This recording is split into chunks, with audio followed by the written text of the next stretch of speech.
আসসালামু আলাইকুম। আশা করি সবাই ভালো আছেন, সুস্থ আছেন। আবারও নতুন একটি রেসিপি আপনাদের সাথে শেয়ার করব। ডিমের অমলেট কারি রেসিপি। দেখতে যেমন সুন্দর, খেতেও অসম্ভব মজার। আপনারা একবার ট্রাই করলেই বুঝতে পারবেন। এখানে আমি ডিমের অমলেট কারি রান্না করার জন্য নিয়ে নিব একটি মিক্সিং বলে নিয়ে নিব একটি পেঁয়াজ কুচি করে, 2টা কাঁচামরিচ কুচি করে, একটা লাল মরিচ কুচি করে দিয়ে দিব কিছু ধনিয়া পাতা কুচি করে। সব কিছু একসাথে আমি মিশিয়ে নেব। দিয়ে দিব এখানে আমি স্বাদ মতো লবণ, হাফ টিস্পুন হলুদের গুঁড়া, হাফ টিস্পুন মরিচের গুঁড়া। এখন মশলাগুলোর সাথে পেঁয়াজগুলো মিশিয়ে নিলাম। মিশানো হয়ে গেলে এখানে আমি অ্যাড করে দিব ডিম।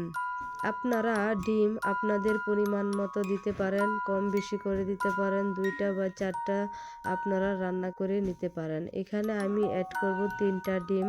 আমি 2টা ডিম দেওয়ার পর আমার মনে হলো ডিমের অমলেট কারিটা কম হয়েছে, তার জন্য এখানে আমি 3টা ডিম অ্যাড করব। ডিমের সাথে সব কিছু একসাথে আমি মিশিয়ে নিলাম। দেখুন আমার সব কিছু পারফেক্টভাবে মিশানো হয়ে গেছে। এখানে আমি একটি ফ্রাই প্যান বসিয়ে গরম করে দিয়ে দিব পরিমাণ মতো তেল। তেলটা গরম হয়ে গেলে আমি এখানে দিয়ে দিব যে ডিমের মিশ্রণটা, আমি সেই ডিমের মিশ্রণটা সবটুকু একসাথে আমি দিয়ে দিব। দেখুন আমি কিভাবে এই রেসিপিটা তৈরি করতেছি। আপনারা যদি এই রেসিপিটা বাড়িতে একবার ট্রাই করেন তাহলে রান্না করার পর আপনাদের মাছ মাংস থাকলেও আপনারা সেগুলো খাবেন না, এতটাই সুস্বাদু এই ডিমের অমলেট কারির রেসিপি। একবার হলেও ট্রাই করে আপনারা দেখবেন, পরিবারের সবার সাথে এই রেসিপিটা একবার হলেও ট্রাই করে দেখতে পারেন, অসম্ভব মজার। আমি দেখুন কিভাবে ডিমের অমলেটটা ভাজ করে নিয়েছি, দেখুন কতটা পারফেক্টভাবে ভাজ হয়েছে। এখন আমি একটি চাকুর সাহায্যে কেটে নিব। আপনারা আপনাদের স্লাইস বুঝে কেটে নেবেন, আমি আমার সাইজ বুঝে কেটে নিয়েছি। আমি এখানে সবগুলো চাকু দিয়ে স্লাইস করে কেটে নিব। আপনারা যদি এভাবে তৈরি করেন তাহলে বুঝতে পারবেন কতটা সুস্বাদু।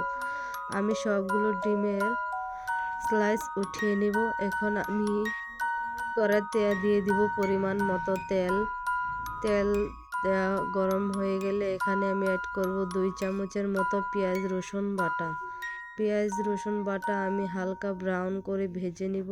দিয়ে দিব এখানে আমি একটা তেজপাতা ছিলে, আপনারা চাইলে এখানে এলাচ দারচিনি টুকরোও অ্যাড করতে পারেন। এখানে আমি অ্যাড করলাম না, স্কিপ করলাম। এখানে টমেটো একটি বড় সাইজের কুচি করে দিয়ে দিব।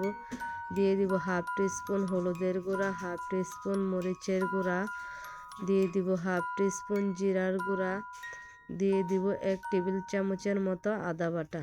সব কিছু মশলা আমি ভালো করে কষিয়ে নেব। আমি কষানোর জন্য এখানে দিয়ে দিব সামান্য পরিমাণ পানি। মশলা কষানোর জন্য সামান্য পরিমাণ পানি দিয়ে আমি মশলাগুলো ভালো করে কষিয়ে নেব। দিয়ে দিব এখানে আমি স্বাদ মতো লবণ। আপনারা অবশ্যই একবার ট্রাই করে দেখবেন, অসম্ভব এই ডিমের কোরমা কারির রেসিপিটা অবশ্যই একবার হলো ট্রাই করবেন। আমার মশলাগুলো কষানো হয়ে গেছে, উপরে তেল বেশি উঠেছে, দেখতেই পাচ্ছেন। এখানে আমি যে ডিমের স্লাইসগুলো কেটে রেখেছি সবগুলো আমি দিয়ে দিব। বেশি জোরে নাড়া দিতে যাবেন না, তাহলে ভেঙে যাবে। এটি আলতো হাতে আপনারা রান্না করে নেবেন। দেখতেই পাচ্ছেন আমি মশলাগুলোর সাথে ভালো করে মিশিয়ে নিলাম। এখন আমি দিয়ে দিব সামান্য পরিমাণ পানি। আমি পানিটা দিয়ে মশলাগুলোর সাথে ডিমটি ভালো করে একটু কষিয়ে নেব, যাতে ডিমের ভিতর পর্যন্ত মশলাগুলো যায়, তার জন্য আমি একটু সামান্য পানি দিয়ে কষিয়ে নিলাম।